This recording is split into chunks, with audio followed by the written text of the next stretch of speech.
India glitz viewers எல்லாருக்கும் happy independence day. And உங்ககிட்ட நிறைய விஷயங்களை ஷேர் பண்ணலாம் அப்படின்னு தான் வந்திருக்கேன். அண்ட் அது இன்றைக்கி ஒரு நல்ல நாளில் மீட் பண்ணுறதுல எனக்கும் சந்தோஷம்.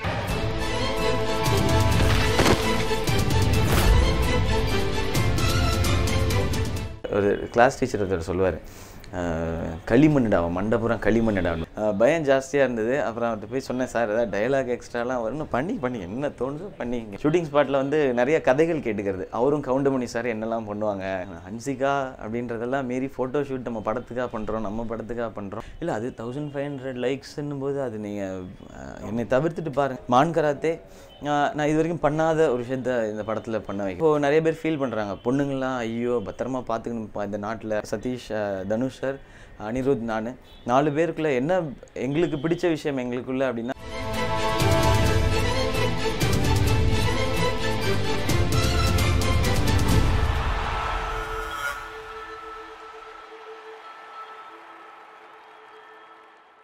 ஆரம்பத்திலே சொன்ன மாதிரி போஸ் பாண்டி எம்ஏ எம்ஃபில் படித்த ஒரு பையன்.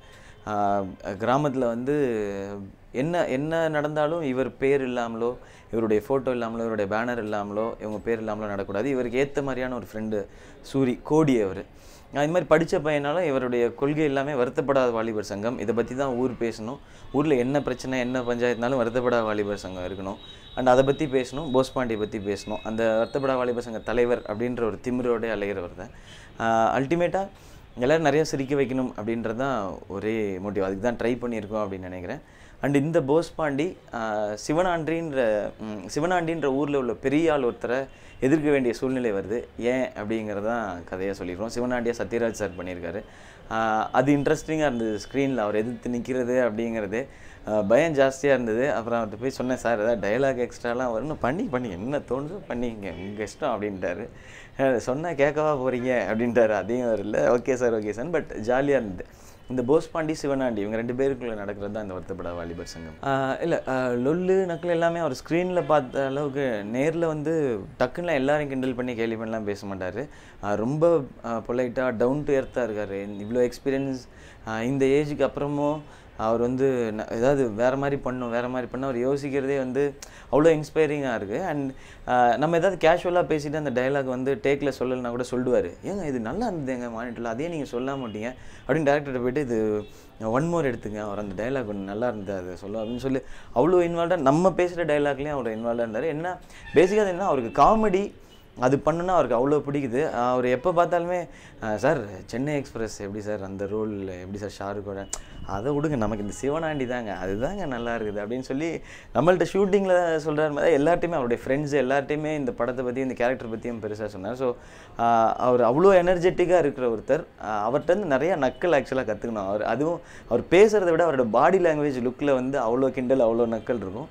ஷூட்டிங் ஸ்பாட்டில் வந்து நிறைய கதைகள் கேட்டுக்கிறது. அவரும் கவுண்டமணி சார் என்னெல்லாம் பண்ணுவாங்க, லூட்டிகள் எப்படிலாம் கவுண்டமணி சார் கலாய்ப்பார், எப்படி ஒரு சீன் எப்படி மாற்றுவார் அப்படின்றதெல்லாம் நிறையா கேட்குறது உண்டு. அண்ட் டெஃபினட்டாக இந்த படம் வந்து ஒரு லைஃப்பில் வந்து ஒரு பியூட்டிஃபுல் எக்ஸ்பீரியன்ஸ் தான் சொல்லணும். சத்யராஜ் சாரோட ஸ்க்ரீன் ஷேர் பண்ணி நடிக்கிறது அண்ட் ஒரு ஸ்க்ரீனில் அவருக்கு ஆப்போசிட்டாக நின்று நடிக்கிறது அப்படின்றது நிச்சயமாக ஒரு எக்ஸ்பீரியன்ஸ் தான். ஹன்சிகாவோட ஃபோட்டோ ஷூட் நல்லா தான் இருந்தது. ஹன்சிகா அப்படின்றதெல்லாம் மீறி ஃபோட்டோ ஷூட் நம்ம படத்துக்காக பண்ணுறோம், நம்ம படத்துக்காக பண்ணுறோம். நமக்கு ஒரு நியூ லுக் கொடுத்துருக்காங்க. இந்த லுக்லாம் மான் கராத்தேக்காக தான்.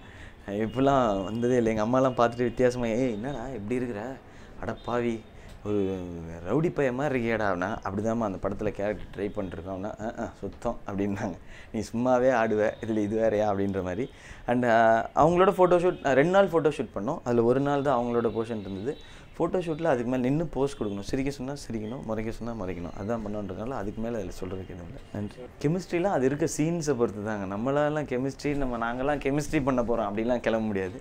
படம் பண்ண போகிறோன்னு கிளம்பும். படத்தில் சீன்ஸ் நல்லா இருந்தது, ரொமான்டிக் ஏரியாஸ் நல்லா இருந்ததுன்னா கெமிஸ்ட்ரி தானாக இருக்கும். இதுக்கப்புறம் ஃபுல் லென்த் காமெடிங்கிறது அப்பப்போ தான் இருக்கணுன்றது தான் இன்டென்ஷன். ஏன்னா வருத்தப்பட வாலிபர் சங்கம் ஒரு ஃபுல் லென்த் காமெடி, அதுக்குள்ளே குட்டி எமோஷன். எதிர்நீச்சல்ன்றது சீரியஸான போர்ஷன்ஸும் இருந்தது. ஸோ ஸ்லோவாக அந்த மாதிரி படங்களும் பண்ணணுங்கிறது. ஏன்னா நான் வந்துட்டு எனக்கு காமெடி தான் வருது, நான் அதை தான் பண்ணுவேன்னு சொல்லவே முடியாது. நான் எப்படி நான் வந்து என்னெல்லாம் கற்றுக்கிட்டு லேர்ன் பண்ணிட்டு நான் எப்படி என்ன நெக்ஸ்ட் லெவலுக்கு எடுத்துகிட்டு போகிறேங்கிற ஒரு பெரிய சேலஞ்ச் என்கிட்ட இருக்குது. ஸோ மான் கராத்தே நான் இது வரைக்கும் பண்ணாத ஒரு விஷயத்த இந்த படத்தில் பண்ண வைக்கும். ஒரு ஃபேண்டசி லவ் ஸ்டோரி அதுக்குள்ளே ஏதாவது இருக்கும். அண்ட் இதுக்கப்புறம் எதிர்நீச்சல் டைரக்டரோட ஒர்க் பண்ண போகிற ஸ்கிரிப்ட் டோட்டலாக நமக்கு வந்து அந்த காமெடிக்கு மீறி அதுக்குள்ளே படத்துக்குள்ளே சின்ன கண்டென்ட் இருக்கும். ஸோ கொஞ்சம் கொஞ்சமாக அந்த சீரியஸ் படங்களை நோக்கி பண்ணும். பட் படங்கள் சீரியஸ்னஸ் அப்படின்னு சொல்கிறோம், அது பெர்ஃபார்மன்ஸில் சில சீன்ஸில் தான் இருக்கும். நீங்கள் ஓவராலாக என்னுடைய படத்தை வந்து அடையாளப்படுத்தினா அது என்டர்டெய்னிங் மூவியாக தான் இருக்கணுங்கிற அந்த கோல் மட்டும் இருக்குது. பட் வெறும் காமெடி மட்டும் இல்லாமல் கூட சில விஷயங்கள் அடுத்தடுத்த படங்கள் இருக்கும் நிச்சயமாக. இல்லை அது 1500 லைக்ஸ்ன்னும் போது அது நீங்கள் என்னை தவிர்த்துட்டு பாருங்கள். தனுஷ் சார் அப்படின்னு ஒரு சென்சேஷன், ஒரு 10 இயர்ஸாக எப்போவுமே பீக்கில் இருக்கிற ஒருத்தர், அதை தாண்டி இப்போ அடுத்தடுத்த கட்டத்துக்கு போயிட்டுருக்க ஒருத்தர், ஹிந்தி அப்படின்லாம் போயிட்டுருக்க ஒருத்தர், அவர் இருக்க பிக்சர். அண்ட் ஒரு யங் ஏஜில் ஒரு 21 வந்து back to back album hits கொடுக்குற ஒரு சென்சேஷனல் மியூசிக் டைரக்டர். ஸோ இவங்களாம் ஒரு பிக்சரில் இருக்காங்கன்னு போது அது நம்மளும் போய் மூஞ்சி காட்டிக்கிறது தான். அண்ட் இதுக்கு ஆப்வியஸாக லைக்ஸ் வந்து தான் தீரணும். அது கூட நானும் சதீஷ்லாம் அப்படியே ஒட்டிட்டு அவங்களோட அப்படியே நாங்களாம் ஃப்ரெண்ட்ஸ் அப்படின்னு சொல்கிறோம். பட் அந்த மாதிரி ட்ரீட் பண்ணுறது தான் ஸ்பெஷல்னு நினைக்கிறேன். தனுஷ் சார் எங்களெல்லாம் ஃப்ரெண்ட்ஸாகவே பார்க்குறாரு. நாங்கள் ஒரு சார்மோ என்னங்க சார் நம்மளும் ஃப்ரெண்ட்ஸுங்க அப்படின்னு சொல்லிட்டு இது மாதிரி இருந்தாலும் சார் அப்படின்றது. அண்ட் அந்த ஃப்ரெண்ட்ஷிப் நல்லாவே இருக்குது. பேசிக்காக என்னென்னா இந்த 4 பேருக்குள்ள சதீஷ், தனுஷ் சார், அனிருத், நான் 4 பேருக்குள்ளே என்ன எங்களுக்கு பிடிச்ச விஷயம் எங்களுக்குள்ளே அப்படின்னா எக்ஸ்பெக்டேஷன்ஸுன்றது எதுவுமே கிடையாது. தனுஷ் சார்ட்ட நான் எக்ஸ்பெக்ட் பண்ணுறது கிடையாது, அவர் அனிருத் எதுவும் எக்ஸ்பெக்ட் பண்ணுறது கிடையாது. ஒரு டீமாக இருந்தால் எங்களுக்கு ஒரு எனர்ஜியாக இருக்குது அப்படிங்கிறது தான். அண்ட் அது எப்போவுமே இருக்கும் அப்படின்ற நம்பிக்கை நிச்சயமாக இருக்குது. இல்லை 100 days அப்படின்றத மாரி சக்ஸஸ் கொடுக்கணுன்றதில் அந்த கன்சிஸ்டன்சி இருக்கணுங்கிறதுல ஆசை இருக்குது. ஸோ ஸ்கிரிப்ட்ஸ் அப்படிங்கிறது எப்போவுமே சிம்பிளான ஐடியா தான். பட் அதில் என்ன நெக்ஸ்ட் லெவலுக்கு பண்ண முடியும் அப்படிங்கிற கான்ஷியஸ்னஸ் மட்டும்தான் இருக்குது. பட் கன்சிஸ்டண்ட்டாக இருக்கணும் அப்படின்னு ஆசைப்பட்றேன் நிச்சயமாக. அடுத்தடுத்த படங்களும் அந்த மாதிரி 100 days தொடர்ந்து 3 படம் 100 daysங்கிறதே பெரிய விஷயம். பட் அடுத்தடுத்து அது பண்ணணுன்ற ஆசையும் நிறையா இருக்குது. அதை நோக்கி தான் அப்படி ஸ்லோவாக போயிட்டே இருக்கும், பார்க்கலாம். இது எதுவுமே பிளான் பண்ணல அப்படிங்கிறது தான் உண்மை. மிமிக்ரியும் டெலிவிஷனில் வந்து பண்ணணும் அப்படிங்கிற ஐடியா ஃபஸ்ட் இல்லை. அதுவும் ஆக்சிடெண்ட்டாக எல்லாமே லைஃப்பில் எல்லாமே ஆக்சிடெண்ட்டாக அமைஞ்சது தான். பட் ஒன்று மட்டும் சொல்லணும், இதுக்கு எல்லாத்துக்குமே ஆசை இருந்தது. இது பண்ணணுன்ற ஆசை மட்டும் உள்ளே இருந்தது. பட் நம்ம எதிர்பார்க்காத டைமில் எல்லாமே அமைஞ்சுது.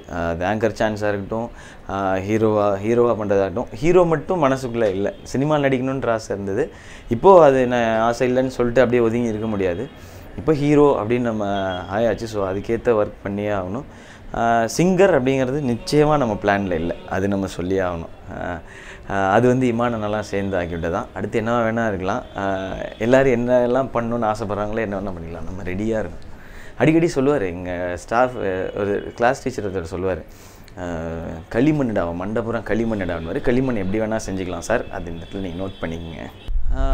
இல்லை டைட்டிலுங்கிறது பேசிக்காக எப்படி யோசிக்கிறது என்னென்னா, இது நான் யோசிக்கிறது இல்லை, ஆக்சுவலாக டைரக்டர்ஸ் யோசிக்கிறது. பட் நம்ம ஸ்கிரிப்டோட சேர்த்து யோசிக்கும் போது அது காமெடிங்கிறத தாண்டி மாஸ் அப்பீல் இருக்கிற டைட்டில் போகணும் அப்படிங்கிறது. அப்படி பாண்டரத் சார் யோசிச்சு வச்சது தான் கேடி பில்லா கில்லாடுறாங்கன்னு. எனக்கு ஆக்சுவலாக ஃபஸ்ட் பட டைட்டிலேருந்தே கேட்சியான டைட்டில் தான், மெரினாலேருந்தே. அது மாஸ் அப்பீலாக இருக்கணும், எல்லாருக்கும் சட்டுன்னு தெரியணும் அப்படிங்கிறது தான். அண்ட் சவுண்டிங்கும் நல்லா இருக்கணும். கேடி பில்லா கில்லாடுறாங்கன்னு சொல்லும்போது சொல்கிறதுக்கு நல்லா இருந்தது. எதிர்நீச்சல்ன்ற வேர்டும் ஒரு பாசிட்டிவான ஒரு வேர்டு, சொல்லும்பொழுது நல்லாயிருக்கும், கொஞ்சம் ஸ்ட்ராங்காக இருக்கும். வருத்தப்படாத வாலிபர் சங்கம், அது ஆப்வியஸாக ஒரு காமெடி படத்துக்கு ஒரு டைட்டில் வேணும் அப்படின்றதுனால. அண்ட் அந்த கேரக்டரும் வருத்தப்படாத வாலிபர் சங்கம்ன்றது ஊரில் சங்கம் வச்சு சுற்றிட்டு இருக்க பசங்க, முக்கியமாக அந்த 2 பேர், நானும் சூரியன் 2 பேருக்குமே வேறு வேலை எதுவும் கிடையாது. இப்போ என்ன தான் படிச்சிருந்தாலும் நான் MA MPhil படிச்சிருப்பேன், +2 படிச்சிருப்பாரு. பட் வருத்தப்படாத வாலிபர் சங்கம் வச்சுட்டு சுற்றுற பசங்கன்றனால அந்த டைட்டில் வேணும்ட்டு. மான் கராத்தே அது ஸ்கிரிப்டுக்கு ரொம்ப தேவைப்பட்டது. அந்த எஸ்கேப் ஆகுறது அப்படின்றதுக்கு ஒரு வார்த்தை வேணும் அப்படின்னு தேவைப்பட்டுச்சு. பிரச்சனைனா ஓடிடுறது, எதை பற்றியும் கவலைப்படாத ஒருத்தர், ஆனால் எதுலேயும் சிக்கக்கூடாதுன்னு நினைக்கிறது. அதனால மான் கராத்தேன்னு அமைஞ்சது. இது ஆக்சுவலாக அமையுது அப்படின்னு தான் சொல்லணும். மேபி லக்கி அப்படின்றதும் ஒரு ரீசனாக இருக்கலாம். புது டேரக்டர்ஸ், நம்ம புது டேரக்டர் பெரிய டேரக்டர் யார் பெஸ்ட்டு அப்படிலாம் ஆர்கியூ பண்ணவே முடியாது. எல்லா வகையிலையுமே பெஸ்ட் எப்பவுமே இருக்கும். அண்ட் நம்மளோட ஒரு அப்கமிங் ஸ்டேஜ் அண்ட் அப்கமிங்ஸ்ன்றதுக்கும்போது புது டேரக்டர்ஸ் தான் பண்ண முடியும். அண்ட் கொஞ்சம் சக்ஸஸ்க்கு அப்புறமும் வந்து நம்ம அப்படி போகணும் இப்படி போகணும் இல்லாமல் ஸ்கிரிப்ட்ஸோடு ஒர்க் பண்ணோம். அண்ட் நமக்கு கம்ஃபர்டபுளான ஒருத்தரோட ஒர்க் பண்ணணும் அப்படிங்கிறது தான், அப்படி அமைகிறது தான். அண்ட் புது டேரக்டர்ஸோடு ஒர்க் பண்ணும்போது என்ன இருக்குன்னா, 2 பேருக்குமே அந்த ஜெயிக்கணுன்ற இம்பாக்ட் இருக்கும். அவங்களுக்கும் அடுத்த லெவலுக்கு போகணும். அவங்களுடைய மோட்டிவ் என்னவாக இருக்குன்னா ஜெயிச்சு இன்னும் பெரிய ஹீரோஸை வச்சு பண்ணணும் அப்படிங்கிறது இருக்கும். நம்மளோட மோட்டிவும் ஆசையாகவும் அதுவாக தான் இருக்கும், இன்னும் பெரிய டேரக்டர்ஸோட ஒர்க் பண்ணணுங்கிறது. அண்ட் இப்போ மான்கராத்தி திரும்ப புது டேரக்டரோட ஒர்க் பண்ணுறேன். எனக்கு என்ன, நான் ஒர்க் பண்ணிட்டு திரும்ப அதே டேரக்டரோட இன்னொரு டைம் ஒர்க் பண்ணுற சான்ஸ் கிடைக்குது. பாண்டராஜ் சார் அப்படி தான், அவர் புது டேரக்டர் இல்லை, ஆக்சுவல் நேஷனல் அவார்டு வின்னர் அவர். அதுக்கப்புறம் எதிர்நீச்சல் டேரக்டர், அவரோட திரும்ப ஒரு படம் ஒர்க் பண்ணுறோம். அண்ட் எனக்கு தெரிஞ்சு ஸ்கிரிப்ட் அந்த எனர்ஜி தான் நினைக்கிறேன். புது டேரக்டர் அப்படி பார்த்தா நானும் புதுசு தான். ஸோ இதுக்கு என்ன பதில் சொல்கிறேன்னு தெரில. ஒர்க் கம்ஃபர்டபுளாக இருக்கணும், அவ்வளோதான். நான் அவங்களுக்கு வந்து ஏதாவது ஒரு வகையில் உதவியாக இருக்கணும் அப்படிங்கிறது தான் ஆசை எல்லாமே. இல்லை, நான் படங்கள் இல்லை மீடியாவுக்குள்ளே வந்ததுக்கு அப்புறமே ஒவ்வொரு மூமெண்ட்டும் என்ஜாய் பண்ணிட்டு தான் இருக்கேன். அண்ட் சேலஞ்சிங்காக தான் இருக்குது. நிச்சயமாக வெளில போகும்போது எல்லாருமே பார்ப்பாங்க, பேசுவாங்க. எங்கேயா ரெஸ்டாரண்ட் ஃபேமிலியோட போகும்போது ஃபோட்டோஸ் எடுத்துக்கணும்னு சொல்லுவாங்க. ஆப்வியஸாக அதுக்கெலாம் வந்து ஃபீல் பண்ணவே முடியாது. ஏன்னா எல்லோரும் பார்க்கணும், எல்லோரும் ரசிக்கணும், எல்லாருக்கும் பிடிக்கணுங்கிறதுக்காக தான் படங்கள் பண்ணுறோம். அதில் வந்து என்னோடய ப்ரைவசி போயிடுச்சுன்னு கம்ப்ளைண்ட் என்னால் பண்ணவே முடியல, அப்படி யோசிக்கவே முடியல. இன்னும் நிறைய பேர் wider range of audience reach ஆகிட்ருக்கேன் அப்படிங்கிறது தான். அண்ட் அதுக்கேற்ற மாதிரி இன்னும் நம்மளை பெர்ஃபார்மன்ஸ் வைஸ் அப்டேட் பண்ணிட்டு இன்னும் பெட்டர் பெர்ஃபார்மன்ஸ் கொடுக்கணுங்கிறது தான் மைண்டில் ஓடிட்டே இருக்கோம். ரொம்ப பிடிச்சிருங்க நீங்கள் பண்ணுறதுலான்னு சொல்லும்போது இன்னும் பிடிக்கிற மாதிரி நிறையா பண்ணணுன்றது தான். ப்ரைவசி அது ஆப்வியஸாக இருக்கும், அதை கொடுத்து தான் ஆகணும். இவ்வளோ பெரிய ஒரு எல்லாருக்கும் பிடிக்கிற ஒரு இவ்வளோ பெரிய மீடியமில் இவ்வளோ பெரிய இண்டஸ்ட்ரியில் இருக்கும்பொழுது அதுக்கு ஒரு ப்ரைஸ் பே பண்ணி தான் ஆகணும். அது அந்த ப்ரைவசியாக இருக்கிறதுல பிரச்சனை இல்லை, அதில் எந்த லாஸும் இல்லை ஆக்சுவலாக. இல்லை, காசிப்ஸ் வந்து ஹீரோயின்ஸோட இன்னும் லிங்க் பண்ணி எதுவும் வரல எனக்கு தெரிஞ்சு. மேபி இதை பார்த்த பிறகு யாராவது எழுத ஆரம்பிச்சிட்டாங்க நினைக்கிறேன். அடே ஆமாம், இல்லை வரல, இவனுக்கு எதாவது ஒன்று எழுதி விடுவோன்னு. பட் அது அவங்களுக்கு பிரச்சனையே கிடையாது. வீட்டில் வந்து காசிப்ஸ் அந்த மாதிரி அதுக்கு பயப்படுற ஆளே கிடையாது. ஏதாவது தப்பாக எழுதுனா கூட அது அவங்களுக்கு தெரியும், அப்படி கிடையாதுன்றது. அவங்களுக்கு என்னென்னா பண்ணுற விஷயங்களை இன்னும் நல்லா பண்ணணும். அண்ட் எவ்ரி டைம் சக்ஸஸ் இருக்கணும். எல்லோரும் வீட்டில் அவங்க பசங்களுக்கு என்ன ப்ரே பண்ணுவாங்களோ அதுதான் அம்மாவுக்கும் சரி ஒய்ஃப்க்கும் சரி அதுதான் ஆசை. இன்னும் பெட்டராக பண்ணணும், இன்னும் நல்லா பண்ணணும், எல்லோரும் நல்லா சொல்லணும் அப்படிங்கிறது மட்டும்தான் இருக்குது. காசிப்ஸ் பிரச்சனை இல்லை. எனக்கு அப்பப்போ வந்து கோவம் ஒரு சுத்தமாக, அதாவது கொஞ்சம் கூட இல்லாத பொய்கள்லாம் எழுதுனா, அதுவும் சம்பள விஷயம் தான் நிறையா எழுதுவாங்க. அதுக்கப்புறம் பார்த்தேன், சரி எழுதிட்டு போங்க, ஒன்றும் பிரச்சனை, சம்பளம் தானே அப்படின்னு சொல்லிட்டு. அண்ட் அதுக்கு ரியாக்ட் நான் பண்ணுறத விட எனக்கு ப்ரொடியூசர்ஸோ இல்லை எனக்கு எந்த ப்ரொடியூசர்ஸும் வராமல் இருந்தாங்கன்னா தான் நான் ஃபீல் பண்ணணும்னு நினைக்கிறேன். ஐயோ நிறைய கேட்பாருப்பா, அதனால் போவேனான்னு சொல்லிட்டு. பட் என்னை வச்சு இப்போ அடுத்தடுத்து மதன் சாரே அந்த எஸ்கேப் ஆர்டிஸ்ட்லேயே வந்து 3rd ஃபிலிம் இப்போ நான் மான்கராத்தி பண்ணுறேன்.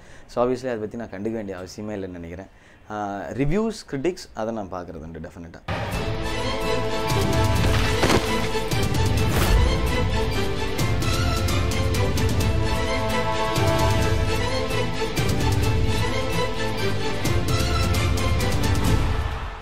நிறையா விஷயங்களை ஷேர் பண்ணோம். ஸோ அடுத்த ரிலீஸ் நான் ரொம்ப ஆவலாக காத்துட்ருக்கிறது வருத்தப்படாத வாலிபர் சங்கம். செப்டம்பர் 6th பிளான் பண்ணியிருக்கோம். அது விநாயகர் சதுர்த்தி அந்த ஹாலிடேயோட சேர்த்து ஒரு ஃபன் மூவி, ஒரு ஃபேமிலி என்டர்டெய்னர். நீங்கள் எங்கேயாவது போகணும் அப்படின்னா வாங்கலாம், ஃபேமிலியாக அந்த படம் போய் பார்க்கலான்றது. இது எல்லாருக்குமான எலிமெண்ட்ஸும் இருக்கிற படம். ஒரு மிடில் ஏஜில் பேரண்ட்ஸ்லாம் இருக்கும்பொழுது அவங்க இப்போது நிறைய பேர் ஃபீல் பண்ணுறாங்க, பொண்ணுங்கள்லாம் ஐயோ பத்திரமா பார்த்துக்கணும் இந்த நாட்டில் அப்படின்ற மாதிரி எல்லா பேரண்ட்ஸுமே ஃபீல் இருக்குது. அது சம்மந்தப்பட்ட விஷயங்களும் இந்த வருத்தப்படாத வாலிபர் சங்கத்தில் இருக்குது. பசங்கள்லாம் அடிக்கிற லூட்டிகளும் இருக்குது. ஸோ அந்த படம் செப்டம்பர் 6th ரிலீஸ் ஆக போது தியேட்டரில் போய் பாருங்கள், என்ஜாய் பண்ணுங்கள். அண்ட் இந்தியா கிளிப்ஸ்க்கு தேங்க்ஸ். இந்த இண்டிபெண்டன்ஸ் டேயில் அவங்கள்ட்ட எல்லாத்தையுமே பேசினதுக்கு சான்ஸ் கொடுத்ததுக்கு. அண்ட் ஒன்ஸ் அகெயின் எல்லாருக்குமே என்னுடைய சுதந்திர தின நல்வாழ்த்துக்கள். நன்றி.